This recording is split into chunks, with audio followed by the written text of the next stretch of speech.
uma perfeição nesta vida do corpo.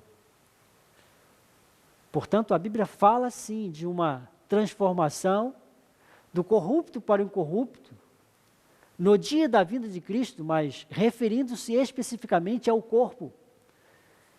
Mas no que diz ao caráter, a Bíblia nos diz que o caráter precisa ser aperfeiçoado nesta vida. Isto é uma possibilidade e não uma utopia. Portanto, o que a Bíblia nos fala é que a perfeição é uma possibilidade e só pode existir em Cristo na ausência de pecado. Que Deus possa não somente torná-lo perfeito, mas possa também conservá-lo em perfeição, até que Jesus volte a este mundo. Que Deus o abençoe.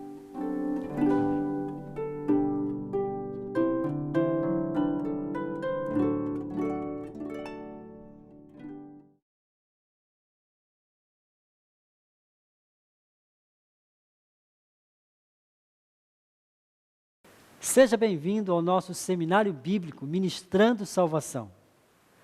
O tema que iremos abordar, dentro do contexto da salvação, é um tema de fundamental importância. E esse tema é o tema que fala sobre o pecado. Quando é exatamente que o pecado passa a exercer uma influência na natureza humana? Será que o pecado passa a exercer alguma influência na natureza humana a partir do nascimento de uma pessoa? Ou será que esta influência negativa do pecado passa a ter a sua influência apenas no curso da vida, quando alguém adquire raciocínio, discernimento e passa a poder fazer escolhas? É muito importante a gente conceber uma ideia correta a respeito do pecado, ou seja, identificarmos na Bíblia qual é a verdadeira definição de pecado, porque o tema do pecado, ele é um tema fundamental, ou seja, muitos conceitos sobre a justificação pela fé, sobre a salvação, são concebidos partindo desta premissa, deste fundamento, que é o pecado, a definição de pecado. Então, antes de nós conhecermos a influência que o pecado tem, quando é que ele passa a ter influência na natureza humana, vamos definir na Bíblia o que é pecado. Qual é a verdadeira natureza do pecado? Antes, porém, vamos apresentar, exemplificar quais são os conceitos que normalmente se concebem quando se pensa no pecado como uma herança genética. Um dos primeiros conceitos que se concebe quando se pensa no pecado como sendo uma herança é exatamente achar que o homem ele é justificado por Cristo, mas ainda mantém dentro de si o pecado na sua natureza. Alguns chamam isso de o pecado da natureza, ou o pecado original.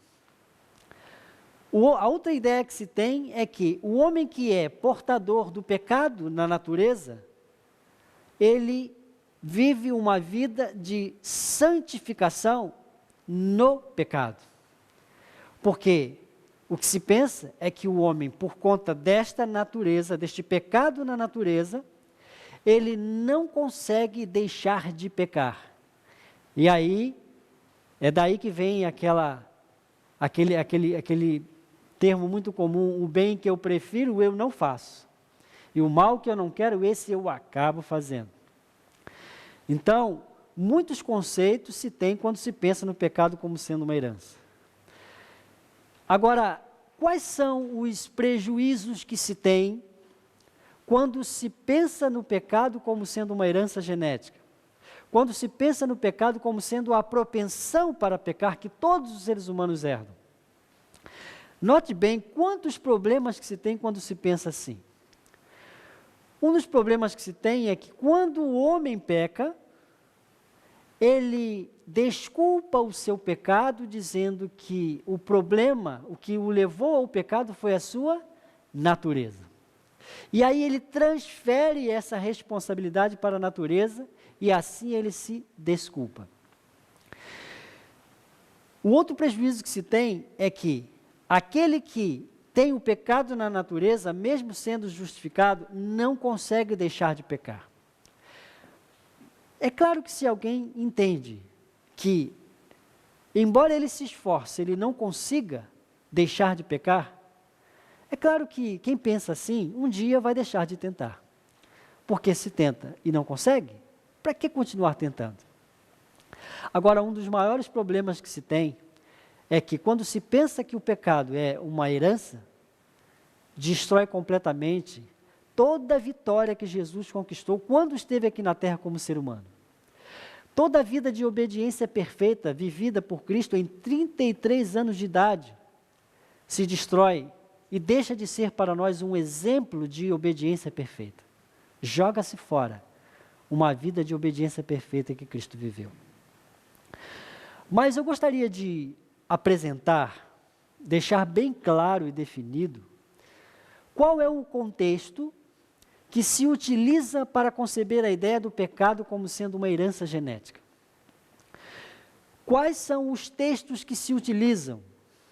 E qual é o contexto básico que se tem para construir tais conceitos? Vamos analisar que o conceito do pecado como sendo uma herança esteja fundamentado sobre um alicerce. E esse alicerce é aquele texto que todos conhecem muito bem: em iniquidade fui formado e em pecado me concebeu a minha mãe. Exatamente este texto é o texto básico é o contexto para a construção dessa ideia, desse edifício, dessa interpretação. E os textos comuns que normalmente se utilizam, como se fossem tijolos desta edificação, são aqueles que você também conhece: não há justo nenhum sequer. Por um só homem entrou o pecado no mundo, e pelo pecado a morte, por isso todos pecaram. Aquele que diz que não tem pecado é mentiroso e nele não está a verdade. Todos esses textos são como se fossem tijolos na edificação deste tema, desta interpretação, que tem como base, como premissa, o pecado original, o pecado como herança genética. Mas eu gostaria de apresentar a você, nesta oportunidade, uma outra linha de raciocínio, uma outra interpretação que eu julgo ser a verdadeira, e eu vou mostrar pela Bíblia, tendo uma premissa, ou seja, um alicerce sólido, que suporta todos os questionamentos. Mas vamos iniciar então o nosso estudo dando algumas pancadas, algumas marretadas neste contexto, neste alicerce, que diz que o pecado é uma herança genética. Vamos ver se este contexto, esta interpretação suporta os questionamentos bíblicos.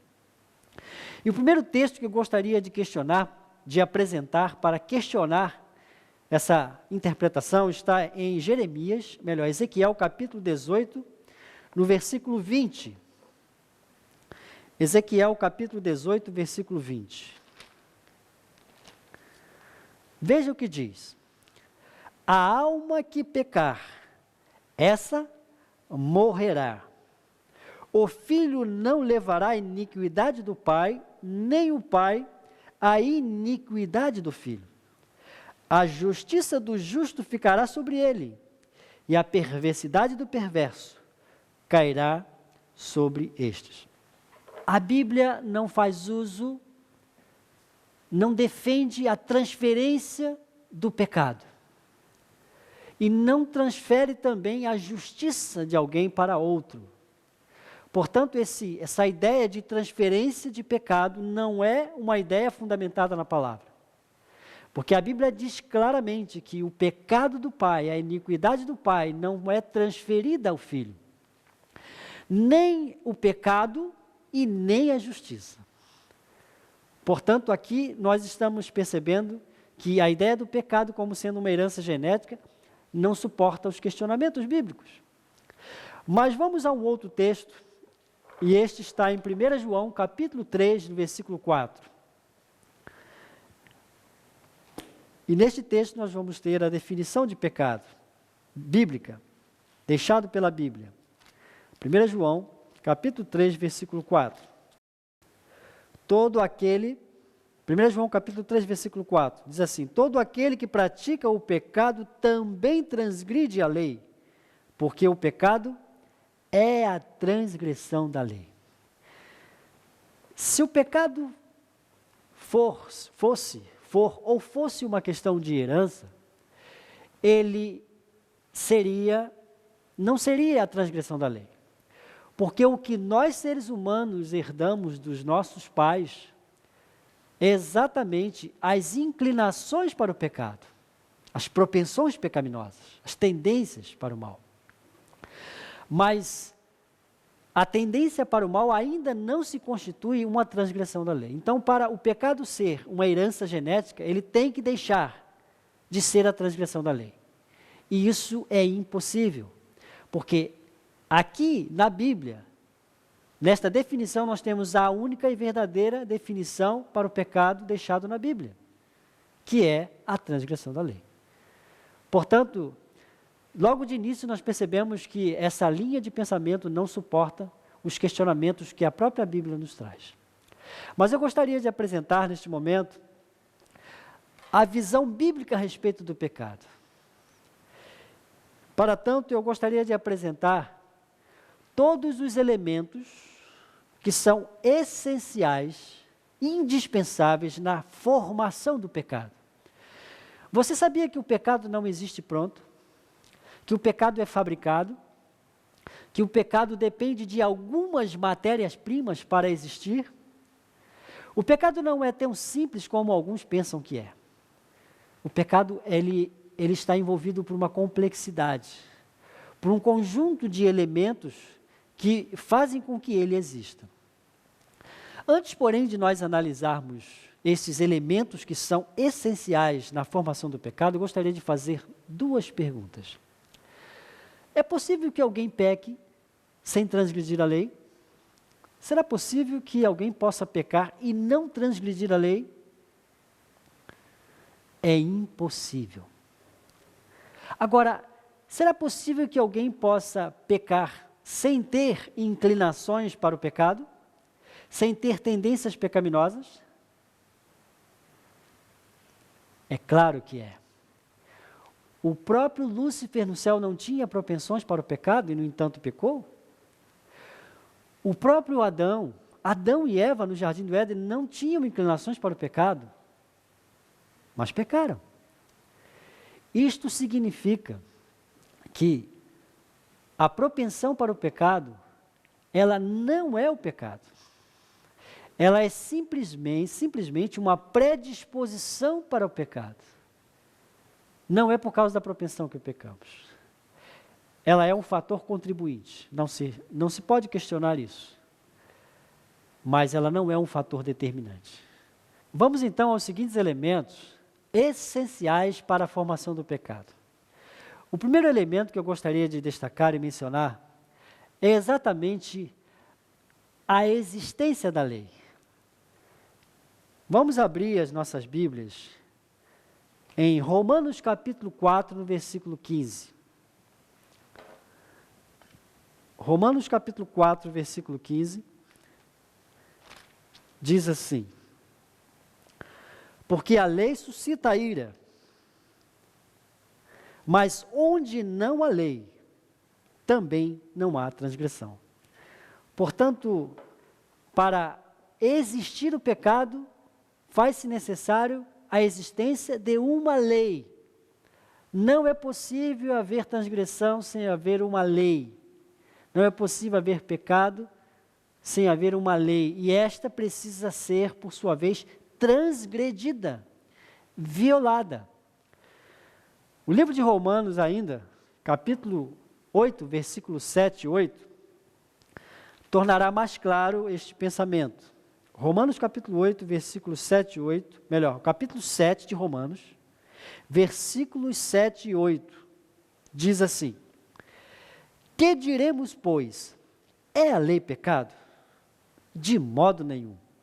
Mas eu não teria conhecido o pecado, senão por intermédio da lei. Pois não teria eu conhecido a cobiça se a lei não dissera, não cobiçarás. Portanto, o primeiro elemento essencial na formação do pecado é o conhecimento da lei. Portanto, gostaríamos de destacar aqui nosso quadro. O conhecimento da lei é o primeiro elemento essencial na formação do pecado. Para confirmação do que foi apresentado aqui, nós gostaríamos de citar outros dois textos muito importantes, porque são textos onde o próprio Jesus faz declarações específicas falando do conhecimento, da existência do pecado como sendo resultante do conhecimento. No livro de João, capítulo 9, versículo 41, nós encontramos Jesus confirmando, mostrando-nos o conhecimento como sendo um fator essencial para a existência do pecado. Romanos capítulo 9, versículo 41 diz assim: respondeu-lhe Jesus, se fosseis cegos, não teríeis pecado algum, mas por que agora dizeis, nós vemos, subsiste o vosso pecado. Então, só existe pecado quando aquele que o praticou tem o conhecimento daquilo que está fazendo de errado. O capítulo 15 de João, versículo 22, mostra-nos um outro texto, que diz assim: se eu não viera, disse Jesus, não lhes houvera falado, pecado não teriam. Mas agora não tem desculpa do seu pecado. Então, note bem, a partir do momento em que se passa a ter conhecimento daquilo que é errado, e a pessoa ainda continua a praticá-lo, aí este está pecando. Portanto, enquanto não houver conhecimento, luz sobre aquilo, não se pode se caracterizar aquilo como sendo pecado. Porque Deus não leva em conta o tempo da ignorância. Muito bem. O outro elemento essencial, indispensável na formação do pecado, está exatamente no livro de Gênesis. Gênesis capítulo 4. E este elemento é a escolha. Esse texto nos mostra de forma muito clara que o pecado é uma questão de escolha. Gênesis capítulo 4, versículos 6 e 7, diz assim: então lhe disse o Senhor, por que andas irado e por que descaiu o teu semblante? Isso referindo-se a Caim. Se procederes bem, não é certo que serás aceito? Se todavia procederes mal, eis que o pecado jaz à porta, o seu desejo será contra ti, mas a ti cumpre dominá-lo. O que é, na verdade, que estava acontecendo com Caim? Deus disse, o pecado jaz à porta do teu coração. Na verdade, Deus pôde perceber que Caim estava sendo tentado, que sobre a sua mente estava subindo um mau pensamento, uma tentação, ou seja, a tentação é uma proposta que Satanás faz para que o homem possa pecar. E Deus percebeu que Caim estava sendo tentado a matar o seu irmão. Mas Deus disse, Caim, em outras palavras, você pode dissipar esse pensamento e não praticar o homicídio contra o seu irmão. O pecado jaz à porta do teu coração, mas a ti cumpre dominá-lo. Portanto, pecado é uma questão de escolha. O homem não é forçado a pecar, porque ele tem o direito de escolher não pecar. Principalmente quando ele se submete ao poder de Cristo. Caim conhecia Cristo e podia muito bem submeter-se ao poder de Deus para não ceder a essa tentação. Então aqui nós já temos dois elementos. Primeiro elemento, qual é? O conhecimento da lei. Segundo elemento, a escolha é um fator essencial. Mas vamos então para o terceiro e quarto elemento essencial na formação do pecado, Tiago capítulo 1, versículo 12. Vamos direto ao 14. Versículo 13, aliás. Ninguém ao ser tentado diga, sou tentado por Deus. Porque Deus não pode ser tentado pelo mal e Ele mesmo a ninguém tenta. Ao contrário, preste bem atenção, cada um é tentado pela sua própria cobiça, quando esta o atrai e seduz. Então, a cobiça, depois de haver concebido, dá à luz o pecado. E o pecado, uma vez consumado, gera a morte. Note bem, então a cobiça, depois de haver concebido, note bem, eu disse que o pecado não existe pronto, ele tem que ser fabricado, e que precisa de algumas matérias-primas para que ele exista.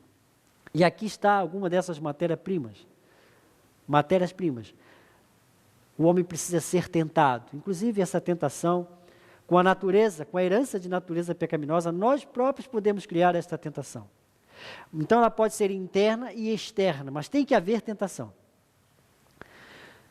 E tem que haver a cobiça. E estas têm que se unirem e se relacionarem. E deste relacionamento entre tentação e cobiça, surge então o pecado. Pecado é um sentimento, é um desejo acariciado. Antes é apenas um pensamento. Enquanto é um pensamento, não é pecado, é apenas uma tentação. Mas quando este pensamento é acariciado, quando se detém naquele mau pensamento, ele pode se transformar numa concupiscência, num desejo pecaminoso. E isso já se constitui um pecado. Agora, a pergunta que eu gostaria de fazer é a seguinte: se o pecado fosse mesmo uma questão de herança genética, todo recém-nascido precisaria ter estes elementos aqui para poder pecar. Ele precisaria ter uma mente que pudesse discernir, que pode discernir entre o certo e o errado, tinha que ter conhecimento da lei moral de Deus, teria que ser tentado, teria que desenvolver concupiscência, e isso é simplesmente impossível. Como pode um recém-nascido fazer tudo isso? Não é possível. Agora que já analisamos todos os elementos essenciais na formação do pecado, que é o conhecimento da lei, a escolha, a tentação, a cobiça, gostaríamos de analisar também as três formas, ou seja, as únicas formas que a Bíblia nos mostra que alguém pode utilizar para poder pecar. Ou seja, quais são as únicas formas para poder pecar? A Bíblia só nos dá uma única definição de pecado, mas formas de pecar existem diversas. E eu gostaria de apresentar quais são essas formas.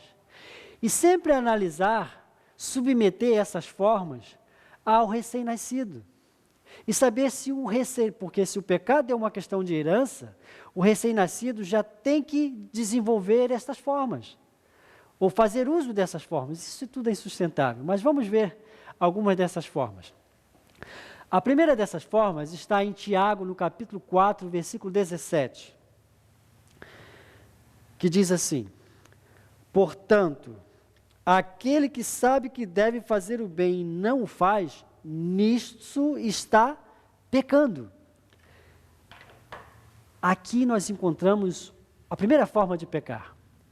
E esta primeira forma de pecar é a omissão. Aquele que sabe que deve fazer o bem e não faz, está pecando. Então aqui nós temos a primeira forma, que é a omissão. Uma das formas de pecar. Mas vamos à segunda forma de pecar. Mateus capítulo 5, versículo 28. Mateus capítulo 5, versículo 28. Diz assim: eu, porém, vos digo, qualquer que olhar para uma mulher com intenção impura, no coração já adulterou com ela. Isso mostra que pecado é mais do que uma ação. Pecado é também a intenção, o desejo. A intenção, segundo esse texto, já se constitui um pecado. Pode então um bebê, um recém-nascido, ter mais intenções? Não faz sentido, porque ele ainda nem tem raciocínio. Então nós temos aqui a segunda forma de pecar, que é a intenção. A primeira foi a omissão, a segunda a intenção, e vamos agora para a terceira forma de pecar. Gênesis capítulo 4, no versículo 8, diz assim: Disse Caim a Abel, seu irmão, vamos ao campo. Estando eles no campo, sucedeu que se levantou Caim contra Abel, seu irmão, e o matou. Aqui nós encontramos a terceira forma de pecar, que é a ação. Então temos a omissão, a intenção e a ação.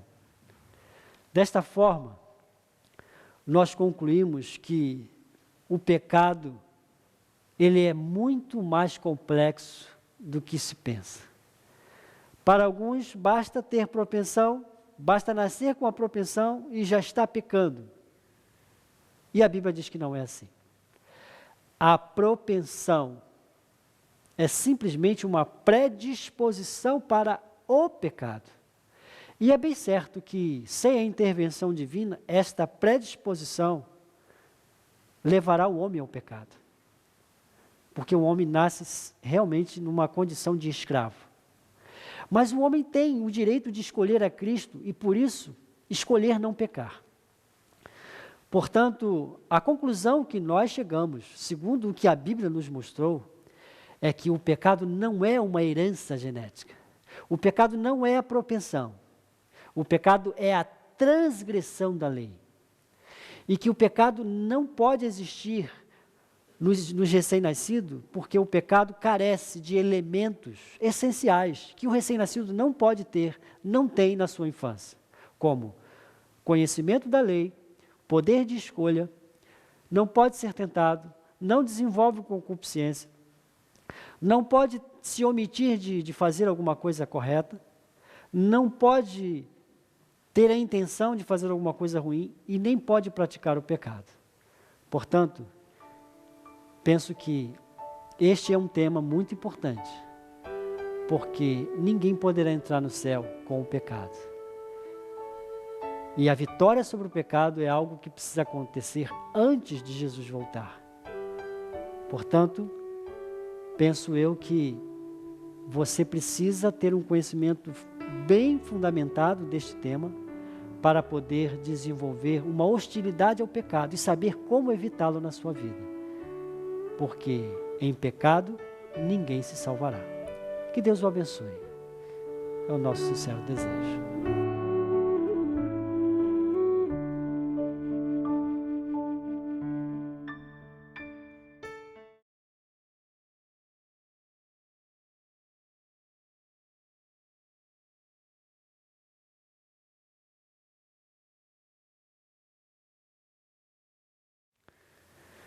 Sejam bem-vindos ao nosso seminário bíblico, Ministrando Salvação. O tema de hoje é uma pergunta: é possível viver sem pecar? Com certeza esta não é uma pergunta fácil de ser respondida, mas também não é uma pergunta sem resposta para a Bíblia. Mas a resposta que eu daria de imediato é que depende. Depende da condição moral em que cada pessoa se encontra. Porque a realidade moral de cada ser humano, natural, ao nascer, é que nós somos escravos. E isto fica bem evidente na Bíblia, quando nós abrimos em João, no capítulo 8, no versículo 34, diz assim: replicou-lhe Jesus, em verdade vos digo, todo o que comete pecado é escravo do pecado. O escravo não fica sempre na casa, o filho sim para sempre. Se, pois, o filho vos libertar, verdadeiramente sereis livres. Então, a Bíblia é clara em nos dizer que aquele que comete pecado é escravo do pecado. E nós nascemos escravos de uma condição. Nascemos com uma natureza pecaminosa que nos impele ao pecado. E como escravos dessa condição, poderemos até, quem sabe, resistir à tentação uma ou duas vezes, mas não poderemos viver resistindo, a menos que Deus nos transfira da condição de escravo, escravo da lei do pecado, escravo desta natureza pecaminosa que nos impele ao pecado, para uma condição de livres. E o texto também foi claro em dizer que esta liberdade só pode acontecer em Cristo Jesus. Confirmando o que esse texto disse, o livro de Romanos, no capítulo 8, no capítulo 6, aliás, nos fala a mesma coisa com algumas palavras apenas diferentes. Romanos capítulo 6, versículo 16. Vejam bem. Não sabeis que daquele a quem vos ofereceis como servos para a obediência, desse mesmo a quem obedeceis sois servos, seja do pecado para a morte, ou da obediência para a justiça? Então, aquele a quem nós oferecemos para servir, nós somos o quê? Escravos. E se Deus não intervir na nossa vida, naturalmente seremos eternamente escravos do pecado. Mas a Bíblia nos diz que o homem, quando é libertado do pecado através de Cristo, ele é transformado em servos de justiça. E é o que diz Romanos capítulo 6, versículo 22. Agora, porém, libertados do pecado, transformados em servos de Deus, tendes o vosso fruto para a santificação. Então, o homem, para vencer o pecado, para viver sem pecar, precisa passar por uma transformação. Precisa ser libertado dessa condição que o impele ao pecado. Precisa ser libertado da lei do pecado. E só Jesus pode fazer isso pelo homem. Mas vamos aqui fazer algumas outras considerações importantes para descobrirmos, para respondermos esta pergunta. Se é realmente, de fato, possível viver sem pecar. A Bíblia fala de um evangelho. O que é mesmo o evangelho? Evangelhos são boas novas, boas notícias. Mas quais são as boas notícias que o evangelho nos traz? A boa notícia que o evangelho nos traz é que há salvação para o perdido. Há salvação para o pecador, há libertação em Cristo. Mas libertação de quê? Jesus quer libertar o homem de quê? Das garras do pecado. Então, evangelho, segundo a Bíblia, são boas notícias. E as boas notícias é que existe salvação, libertação para os que estão na escravidão do pecado.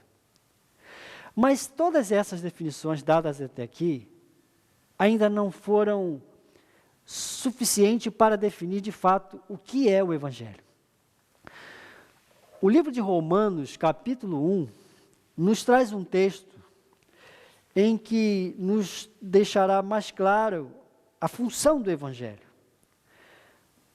Romanos, capítulo 1, versículo 16, diz assim: Pois não me envergonho do evangelho, porque é o poder de Deus para a salvação de todo aquele que crê, primeiro do judeu e também do grego. Portanto, evangelho é salvação, não somente da culpa do pecado. Deus não oferece no evangelho apenas libertação da culpa do pecado, mas oferece também o poder para vivermos sem pecar. Assim é o evangelho. O evangelho eterno, o evangelho pleno que a Bíblia nos mostra, tem esta função. A função de libertar o homem da culpa e das garras do pecado. Dá ao homem poder, domínio próprio, para subjugar as suas inclinações e resistir às tentações externas. Portanto, aqui nós temos exatamente a finalidade do evangelho: livrar o homem do pecado em toda a sua extensão. Mas vamos aqui considerar alguns outros textos no Novo Testamento e também no Velho Testamento para descobrirmos qual é a visão bíblica a respeito, qual é a resposta que a Bíblia nos dá a respeito desta pergunta. É possível viver sem pecar? Na oração do Pai Nosso, Jesus faz algumas declarações muito significativas dentro deste tema. Na oração do Pai Nosso, Jesus diz assim: não os deixeis cair em tentação. O que seria mesmo cair em tentação? Não seria isso pecar? Portanto, a oração que Jesus faz é: não os deixeis cair em tentação. Em outro texto ele diz assim ao Pai: não os peço que os livre, não peço que os livre do mal, que os tire do mundo, mas que os livre do mal, ou seja, de cair em tentação, de pecar. Há um outro texto, em João capítulo 8, esse texto nos retrata um episódio muito famoso, muito